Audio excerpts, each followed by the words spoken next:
여러분, 사도 바울은 고린도전서 5장과 6장을 통해서 특별히 고린도 교회 안에서 발생했던 음행의 문제에 대해서 집중적으로 다루고 있습니다. 그런데 갑자기 오늘 본문 1절에서 8절까지는 음행과는 전혀 상관없어 보이는 성도들 간의 소송 문제를 책망하고 다시 음행의 문제를 또 이어가고 있습니다. 여러분, 이렇게 사도 바울이 육체적 음행 문제 사이에 의도적으로 성도들이 세상 법정에서 소송하는 문제를 다루고 있는 이유는 성도들이 서로 소송하면서 타인을 비판하고 내가 이 세상 법정에서 더 큰 유익을 얻기 위한 그러한 인간의 심리 안에는 쾌락을 즐기고자 하는 정서적 음행이 있음을 사도 바울이 발견하였기 때문입니다. 여러분, 음행이 헬라 문화권에서 관용되어지는 육체적 욕망을 즐기는 것이라면 소송 문제는 헬라 문화권에서 정서적인 욕망을 즐기는 내용이었습니다. 여러분, 특별히 그 시대 헬라 문화권에서는 철학적이고 아름다운 말을 하는 수사학과 변론술이 각광을 받았다고 합니다. 그래서 헬라 사람들은 여러 가지 주제를 가지고 토론을 해서 자신의 의견이나 주장을 통해서 타인을 설득시키고 공감을 얻어내는 것을 굉장한 즐거움으로 삼고 있었습니다. 그러다 보니까 세상 법정에서 사람들이 서로 고소하고 소송하는 이러한 재판 또한 즐기게 된 것입니다.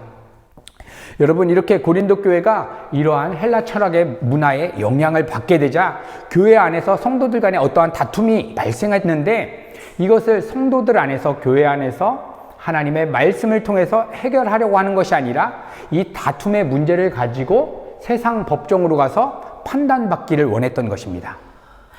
왜냐하면 그들은 교회 안에서 하나님의 말씀을 통해서 이러한 문제들을 해결하려고 한다면 타인을 이기고 승소하는 것으로 주어지는 정서적인 그러한 쾌락을 느끼지 못하고 무조건 하나님의 말씀대로 한다면 자신은 손해를 볼 것이다라고 그들은 생각하고 있었기 때문입니다. 왜냐하면 성경을 보니까 겉옷을 달라고 하는 자에게 속옷까지 주어라, 꾸고자 하는 자에게 거절하지 말라. 우리 을라노 은혜가족 공동체에 누가 와가지고 1,000유로만 꿔주십시오. 근데 이 말씀이 딱 나오는 것입니다. 꾸고자 하는 자에게 거절하지 말라. 주는 자가 받는 자보다 복이 있다. 내가 너희를 위하여 목숨을 버린 것처럼 너희가 형제를 위하여 목숨을 거는 것이 마땅하지 아니하냐? 이러한 하나님의 말씀을 고린도 교회 성도들은 너무나 잘 알고 있었기 때문입니다. 뿐만 아니라 오늘 사도 바울은 고린도 교회 성도들 사이에서 금전적인 문제가 생겼다면 차라리 너희가 불의를 당하고 속는 것이 낫다라고 하는 결론의 말씀을 주고 있습니다. 지금 10,000유로를 지난주에 어떠한 집사님이 빌려갔습니다. 그런데 잠적해버렸습니다. 근데 너무 화가 납니다. 근데 사도 바울이 이야기하는 것입니다. 불의를 당하고 속는 것이 낫지 않겠느냐. 이렇게 하나님 뜻대로, 하나님 말씀대로 한다라고 하면 엄청난 손해를 볼 것이다라고 생각해서 고린도 교회 성도들은 교회 안에서 발생했던 문제를 세상 법정으로 가지고 와서 해결하고자 한 것이었습니다. 여러분, 그런데 사도 바울은 이러한 자들을 향해서 너희들은 불의한 자들이고 하나님 나라를 상속받을 수 없다라고 강력하게 선포하고 있는 것입니다. 고린도전서 6장 8절에서 9절, 너희는 불의를 행하고 속이는구나. 저는 너희 형제로다. 불의한 자가 하나님 나라를 유업으로 받지 못할 줄을 알지 못하느냐. 미혹을 받지 말라. 음란한 자나 우상 숭배하는 자나 간음하는 자나 탐색하는 자나 남색하는 자나 도적이나 탐남하는 자는 술 취하는 자나 후욕하는 자나 토색하는 자들은 하나님의 나라를 유업으로 받지 못하리라. 책망을 받을 것이다, 징계를 받을 것이다, 이렇게 얘기하는 것이 아니라 완전히 구원 문제로 연결시켜서 이런 불의를 행하면 하나님 나라 상속 못 받는다, 다시 말하면 구원받지 못하고 지옥 가게 된다라고 강력하게 경고하고 있습니다. 여기서 불의한 자들이란 온 천지 만물을 주관하시는 하나님의 주권을 인정하지 않는 자들을 이야기합니다. 여러분, 창조주 하나님께서는 이 세상에서 발생하게 되는 모든 것에 대해서 이미 영원 속에서 신적인 작정과 계획을 하셨습니다. 그래서 참새 한 마리가 이 땅에 딱 떨어지는 것도 우연히 우발적으로 발생하는 것이 아니라 하나님의 주권 하에 발생되는 것이다라고 말씀해 주셨습니다. 그래서 이러한 하나님의 주권을 인정하는 성도들은 누구로부터 사기를 당하거나 모욕을 당하는 일을 만나게 될 때에 먼저 하나님의 주권과 연결지어서 해석하게 되는 것입니다. 하나님께서 이 일을 허락하셨다면 내가 분명 사기를 당하고 상처를 받았지만 하나님께서 이 일을 협력해서 가장 선한 것으로 이끄실 것이라는 것을 믿음으로 받아들이고 이 사건에 대해서 내가 주인 되어서 걱정하고 염려하고 화가 나는 자신의 마음을 십자가 앞에 다 내려놓고 성령의 통치를 받기 위해서 하나님의 은혜를 간절히 구하게 되는 것입니다. 그런데 불의한 사람들은 어떻게 하느냐? 자신의 삶의 문제를 허락하신 하나님의 주권은 관심이 없습니다. 어떻게든 세상 법정을 끌고 가서라도 기필코 내 이익을 챙기고자 하는 것입니다. 이렇게 불의를 행하는 사람들은 자신의 삶의 현실을 하나님의 주권 안에서 이해하고 받아들이는 것이 아니라 이 세상의 힘과 가치를 이용해서 자신의 유익을 추구하며 살아가게 되는 것입니다. 여러분, 그래서 사도 바울은 이러한 불의를 행하는 고린도 성도들에게 너무나 강력하게 그렇게 불의를 행하는 자들은 하나님 나라를 상속받을 수가 없다. 하나님 나라에 들어갈 수 없다. 구원받을 수가 없다. 이렇게 강력하게 선포하고 있는 것입니다. 여러분 한번 생각해 보십시오. 사도 바울은 분명 로마서 말씀을 통해서 구원은 인간의 그 어떠한 행위로서 얻을 수 있는 것이 아니라 오직 믿음으로만 받는다라고 선포하였습니다. 그런데 고린도 교회 문제를 다루면서 세상 법정에서 소송하거나 금전적인 이해관계가 생겼을 때에 너희가 차라리 불의를 당하지 아니한다면, 너희가 속지 아니한다면 천국에 못 들어간다라고 이야기하는 것입니다.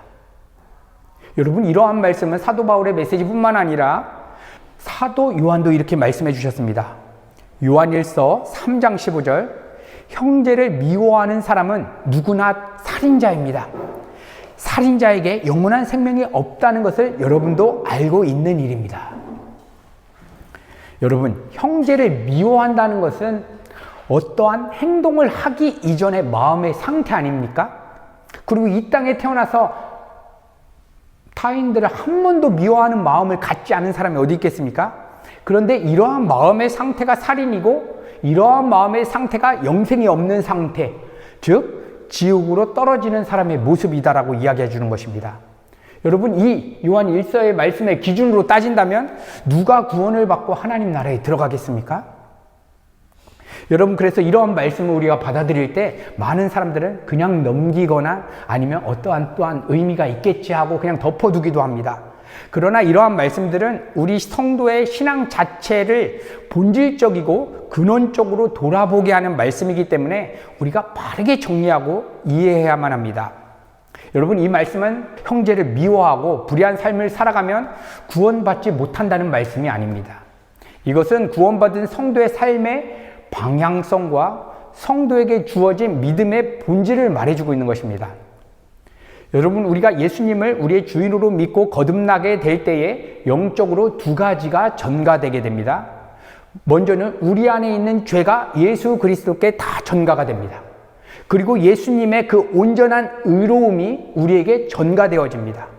그래서 예수님을 진정으로 믿는 순간 성령의 역사하심을 통해서 이 두 가지 전가가 일어나게 되면서 우리는 예수 그리스도와 연합하게 됩니다. 그래서 2000년 전 주님께서 십자가에 죽으실 때 이제 홀로 죽으신 것이 아니라 우리의 모든 불의한 죄가 예수 그리스도께 다 전가돼서 함께 죽는 것입니다. 그리고 주님께서 다시 살아나실 때 주님 혼자 살아가는 것이 아니라 우리가 예수 안에 연합되어져서 그리스도 안에서 새로운 피조물로 우리도 다시 살아나게 되는 것입니다. 여러분, 그래서 우리 성도들은 지금 여전히 구원받은 이후에도 죄의 본성을 가지고 있기 때문에 불의하기도 하고 타인을 용서하지 못하기도 하고 형제에 대해서 미워하는 마음을 우리가 갖게도 되지만 우리의 신분은 이미 그리스도 안에서 타인들을 다 용서하고 형제들을 사랑하며 의로운 자라고 칭함을 받은 신분의 변화가 일어난 것입니다. 우리가 하지 않았는데, 우리가 타인을 용서하지 않았습니다. 근데 예수님께서 이 땅에 오셔서 타인들을 용서하시고 사랑하셨습니다. 불의하지 않고 의롭게 행하셨습니다. 그분이 하신 것을 우리 것으로 그냥 여겨주시는 것입니다. 여러분, 그래서 사도 바울은 고린도 교회 성도들이 이렇게 음행도 하고 불의한 모습, 교회 안에서 발생한 문제를 가지고 세상 법정에 가서 막 싸우는 그런 일을 하고 있음에도 불구하고 그들의 신분이 어떠한지 오늘 본문 말씀을 이렇게 명확하게 선포해 주고 있습니다. 고린도전서 6장 11절, 너희 중에 이와 같은 자들이 있더니, 이와 같은 자들은 불의하고 음행하고 간음하는 막 그런 사람들입니다. 너희 중에 그런 사람이 있다. 주 예수 그리스도의 이름과 우리 하나님의 성령 안에서 씻음과 거룩함과 의롭다 하심을 얻었느니라. 이렇게 구원받은 성도들도 아직 하나님 나라에 들어가지 못할 만한 그러한 추악한 악행들도 저지를 수 있다라고 성경은 이야기해 주는 것입니다. 그래서 성경 말씀을 보게 되면 하나님의 사람이었던 그러한 믿음의 사람들이 정말 어떨 때는 굉장히 신실한 길을 가다가도 어떨 때는 정말 추악한 악행을 저지르기도 하는 것입니다. 여러분, 노아를 한번 생각해 보십시오. 노아는 그 시대 하나님의 말씀을 듣지 않고 정말 악행을 저질렀던 수많은 사람들이 홍수 심판으로 다 죽는 것을 보았습니다. 그런데 노아가 자신의 인생 말년에 포도주를 마시고 술에 취해서 장막 안에서 벌거벗은 모습으로 그렇게 성경에 기록되어 있습니다. 이것은 노아가 그 무시무시한 홍수 심판을 경험하고도 다시 이전의 패역한 세대와 같은 영적인 상태까지 놓여져 있음을 성경은 보여주고 있는 것입니다. 그리고 다윗을 한번 생각해 보십시오. 목동으로 지내던 다윗, 하나님의 마음에 합한 자라고 그는 인정을 받았습니다. 10대 청소년기에 물맷돌 하나로 블레셋의 장수 골리앗을 때려잡고 이제 한 나라의 왕으로 등극하게 되었습니다. 이제 왕이 되어서 이제 재정과 여러 가지 부와 명예도 다 얻었습니다. 어느 날 왕의 신분으로서 밧세바를 범하게 되었고 자신의 충신인 우리아를 죽게 만드는 끔찍한 일을 행하게 되었습니다. 여러분, 다윗이 범한 죄의 명이 무엇입니까? 간음, 살인죄. 이것은 하나님 없이 살아가는 사람도 간음하고 살인하면 사회적으로 다 매장당할 만한 끔찍한 범죄이지 않습니까? 그런데 성경은 하나님의 사람도 이렇게 영적으로 바닥으로 떨어지는 그 자리까지 갈 수 있다라고 이렇게 보여주고 있는 것입니다. 그런데 거듭난 성도의 명확한 증거는 무엇이냐면 하나님이 기뻐하지 않는 일을 행할 때에 그의 영혼은 타들어가는 것입니다. 정말 고통스러운 것입니다. 왜냐? 성령이 그 안에서 책망하시고 있기 때문에. 이게 구원받은 사람과 구원받지 않는 사람들의 명확한 차이인 것입니다. 똑같이 겉모양은 다윗도 간음했습니다. 구원받지 않는 이 세상 사람들도 간음했습니다. 그런데 차이가 무엇이냐면 하나님이 기뻐하지 않는 그러한 죄를 범했다는 것에 대해서 통회하면서 회개하는 자리로 가는 것입니다. 구원받지 않는 사람들은 그냥 사회적인 비난을 받고 반성하고 끝나게 될 것입니다. 그런데 구원받은 사람은 반드시 회개하고 회개에 합당한 열매를 맺으며 그 삶의 경향성이 하나님이 기뻐하는 삶을 살고자 하는 그 길로 점점점 향하게 되는 것입니다. 여러분, 이렇게 하나님의 백성들은 왜 이렇게 성경 말씀에 비하면 우리는 타인들을 다 용서해야 되고 이렇게 교회 안에서 나를 억울하게 하고 금전적인 손해를 발생하게 한 저 사람을 왜 우리가 감싸고 품어 안아야 하는 것입니까? 하나님의 백성들도 이거 가지고 세상 법정으로 가서 시비를 다 따른 다음에 우리도 우리의 유익을 챙기면 얼마나 좋지 않겠습니까? 심지어 우리를 힘들게 하고 손해를 끼치고 우리의 자존감을 밟은 원수 같은 대상들도 우리 주님께서는 사랑해야 된다. 이게 기독교의 굉장히 큰 가치이다. 이렇게 말씀해 주셨습니다. 오늘 사도 바울은 오늘 본문 말씀을 통해서 유익이라는 단어로 명확하게 이 질문에 대한 해답을 제시해 주고 있습니다. 고린도전서 6장 12절, 무엇이든지 할 수 있는 자유가 있다고 해서 모든 것이 다 유익한 것이 아닙니다. 나도 무슨 일이든지 마음대로 할 수 있지만 나는 그 어떤 것에도 지배를 받지 않을 것입니다. 사도 바울이 이렇게 얘기하는 것입니다.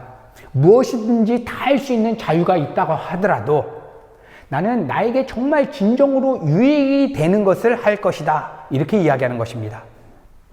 여러분, 그렇다면 우리 성도에게 진정한 유익이 무엇이겠습니까? 그것은 우리에게 해를 가하는 타인들을 용서하고 원수까지도 사랑하는 그 하나님의 나라의 원리가 우리에게 진짜 유익이라고 성경은 말씀해 주고 있기 때문입니다. 그런데 이 진짜 유익을 발견하지 못하면 이 세상의 유익을 추구해서 교회 안에 발생된 문제를 가지고 세상 법정으로 가서 완전히 난리법석을 떨게 되는 것입니다. 여러분 한번 생각해 보십시오. 우리가 사람들과의 관계를 이루어 가면서 억울하고 내가 손해가 느껴지는 시점이 언제 발생하게 되는 것입니까? 우리에게 손해가 발생하기 위해서는 우리의 마음에 소중하게 여기는 가치가 반드시 있어야만 합니다. 예를 들어서 시간당 10유로를 받는 프랑코 진이라고 하는 청년이 있습니다. 열심히 일해서 10,000유로를 벌었습니다. 몇 년은 걸렸을 것입니다. 그러한 프랑코 진이라고 하는 청년이 10,000유로의 돈을 벌기 위해서 엄청난 에너지를 쓰고 이제 이 10,000유로는 프랑코 진이라고 하는 사람에게 정말 생명과 같이 소중한 그런 가치입니다. 그런데 이 10,000유로를 가지고 가는 길에 소매치기를 당해서 10,000유로가 다 털리거나 10,000유로를 집에 꼭꼭 숨겨놨는데 도둑이 들어와서 이 10,000유로를 가져가 버렸다면 이 청년은 엄청난 분노에 사로잡히고 멘붕에 빠지게 될 것입니다. 여러분 이렇게 손해가 발생하고 억울함이 발생하고 분이 발생할 때는 그 사람의 마음에 소중하게 여기는 가치가 있을 때만이 성립이 됩니다. 반대로 우리가 소중하게 여기지 않는 것들에 대해서는 그 누구도 손해를 끼칠 수가 없습니다. 예를 들어서 집에 도둑이 들었습니다. 근데 내가 정말 소중하게 여겼던 10,000유로를 이 도둑이 발견하지 못하고 고장나서 버리려고 옆에 쌓아두었던 냉장고와 세탁기 이거 밖으로 내놔야 되는데 혼자 들을 수가 없어서 나중에 돈을 주고 사람을 써서 밖으로 내보내려고 했는데 이 도둑이 힘이 얼마나 셌는지 그거를 다 들고 가버렸습니다. 이게 손해가 되겠습니까? 이미 버리기로 결정했고 나는 이거 나에게 좋은 가치가 아니야. 나 이거 버릴 거야. 손해가 발생하지 않을 뿐만 아니라 유익이 발생합니다. 그렇지 밀레. 이거 사람 한 번 부르면 50유로 정도 내야 되지 않겠습니까? 너무 치워주셔서 감사합니다. 여러분 이렇게 우리에게 손해가 발생할 때는 우리의 마음에 소중하다고 하는 대상이 있을 때만이 손해가 발생합니다. 그래서 스데반 집사님이 돌맞아 죽는 상황에서 돌을 치는 사람들에게 어떠한 원망과 분이 생기지 않았던 이유가 여기에 있는 것입니다. 스데반 집사님은 자신의 육체의 몸도 소중하게 여기지 않았습니다. 왜냐? 이 육체의 몸은 하나님의 것이고 스데반 집사님이 가장 소중하게 여기는 대상은 하나님 한 분뿐이었기 때문입니다.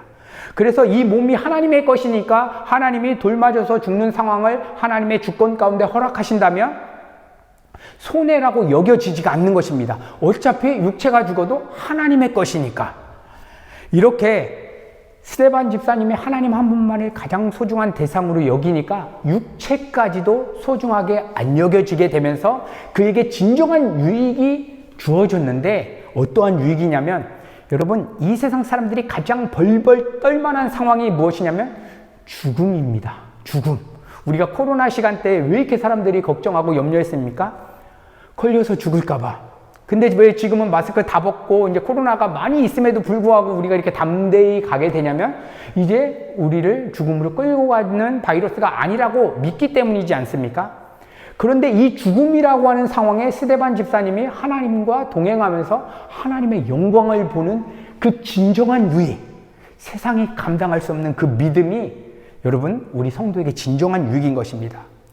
그래서 여러분 우리 성도에게 손해가 발생되고 억울함이 발생되는 근원적인 이유는 누가 우리의 돈을 가져가거나 우리의 사업장을 망쳐놔서가 아니라 우리가 하나님 위에 다른 가치를 소중한 대상으로 우리가 붙잡고 있기 때문인 것입니다. 이 세상의 것을 마음에 담고 있는 상태, 이것을 헬라어로 하마르티아라고 합니다. 하마르티아는 죄라고 하는 의미로서 관역이 빗나가다. 하나님께 명중되지 않고 이 세상의 가치로 마음이 빗나가 버렸습니다. 이때 빗나간 상태에서 아무리 내 재정의 주인이 하나님이십니다. 사업의 주인이 하나님이십니다. 건강의 주인이 하나님이십니다라고 말을 해도 여전히 내가 주인 된 상태인 것입니다. 이때 내가 소중하게 여기는 그 가치를 누군가가 흔들었습니다. 재정을 가지고 갔습니다. 사업에 어려움을 끼쳤습니다. 이때 우리 안에 분노가 일어나고 걱정이 일어나고 막 이제 어찌할 수 없는 정서적인 그런 마음에 놓여 있습니다. 여러분, 근데 이때 우리가 손해 본 것 같지만 본질적으로 살펴본다면 우리가 하나님께 손해를 입혀드린 것입니다. 왜냐? 지금 내 생각과 마음을 지배하는 그 왕의 자리는 하나님의 것인데 내가 이 문제로 마음이 빗나간 상태가 되니까 하나님을 밀쳐내버린 게 된 것입니다. 우리의 마음의 보좌에 계시는 그 하나님을 밀어내고, 이게 우리가 하나님께 손해를 끼치는 일인 것입니다. 여러분, 그런데 하나님만을 가장 소중하게 여기며 살아가는 성도는 그 어떤 사람도 그 사람에게는 손해를 끼칠 수가 없습니다. 여러분, 하나님만을 자신의 인생의 최고의 보물이요 소중한 대상으로 여겼던 요셉의 인생을 한번 살펴보십시오. 형들은 요셉을 노예로 팔아버렸습니다. 보디발의 아내는 누명을 씌워서 감옥에 보냈습니다. 근데 요셉이 그 어떤 누구에도 원수를 갚으려고 어떠한 생각도 하지 않았습니다. 왜냐하면 자신의 삶에 발생한 모든 것들을 하나님의 주권 안에서 이해하고 받아들였기 때문입니다. 그리고 하나님이 가장 소중한 상태에서 내가 노예로 팔렸다, 강간범으로 내가 모함을 받고 감옥에 들어왔다, 이것을 보니까 하나님의 말씀 안에서 놀라운 해석이 일어나는 것입니다. 그래서 요셉이 자신을 팔았던 형들을 만날 때에 창세기 50장 20절에 이렇게 이야기했던 것입니다. 당신들은 나를 해하려 하였으나 하나님은 그것을 선으로 바꾸사 오늘과 같이 많은 백성의 생명을 구원하게 하시려고 하셨나니. 우리의 삶에 적용해 보십시오. 내 재정에 누가 손해를 끼쳤다, 내 사업에 누가 손해를 끼쳤다. 근데 하나님의 가장 소중한 대상으로 놓은 상태에서 이 문제를 바라보면 너희들이 나에게 그렇게 악행을 행해도 너희들이 악하게 행하는 그것을 하나님의 주권적인 섭리가 잡으시고 가장 나에게 유익이 되는 선으로 하나님은 바꿔서 일하실 것이다. 이 믿음이 요셉 안에 있었던 것입니다. 왜냐하면 하나님만이 가장 소중한 대상이고 다른 대상은 마음 안에서 이미 버릴 냉장고처럼 세탁기처럼 이미 내보냈기 때문입니다.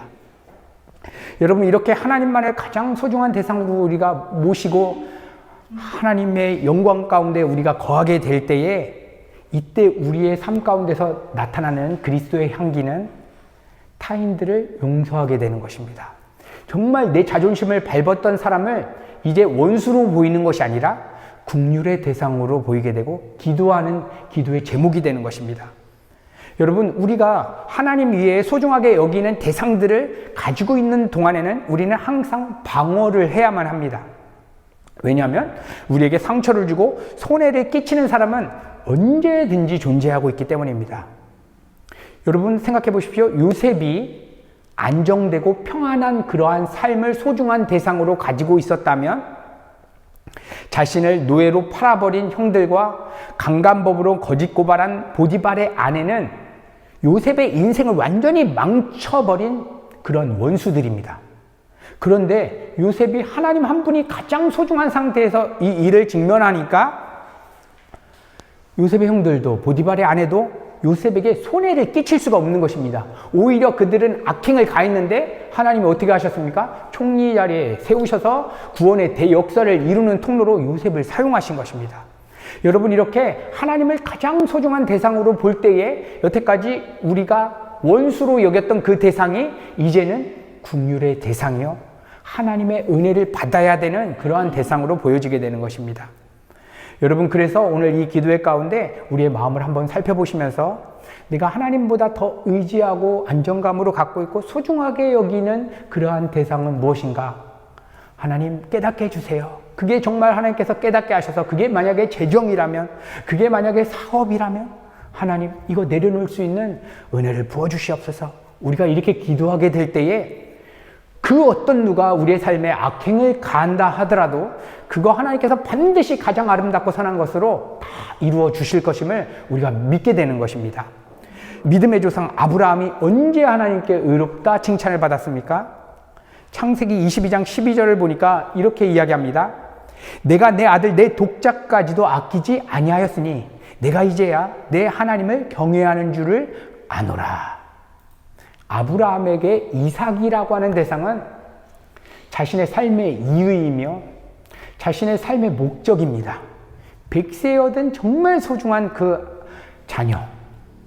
근데 하나님을 소중하게 여겼기 때문에 이 자녀를 그냥 바쳐버리는 것입니다.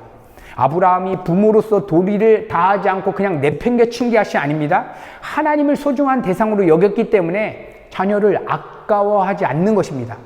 여러분, 놀라운 비밀이 있습니다. 하나님을 가장 소중한 대상으로 우리가 모시게 되면 그 어떤 대상도 소중하게 여겨지지 않는 것입니다. 마치 사도 바울이 그리스도를 아는 지식을 깨닫고서 뭐라고 얘기합니까? 이 모든 것들이 다 배설물로 여겨진다. 나쁘다고 하는 것이 아닙니다. 더럽다고 하는 것이 아닙니다. 하나님이 그토록 소중하다는 것을 사도 바울은 강조하는 것입니다.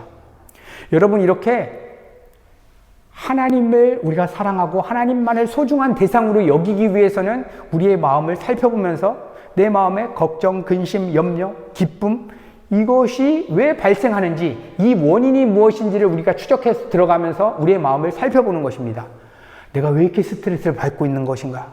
내가 왜 이렇게 기분이 좋은 것인가? 이 대상이 하나님이 아니라 이 세상의 가치와 환경 때문이라면 여러분, 그것을 십자가 앞에 내려놓는 그러한 믿음의 길을 오늘 이 기도회 가운데 우리가 가기를 간절히 소망합니다.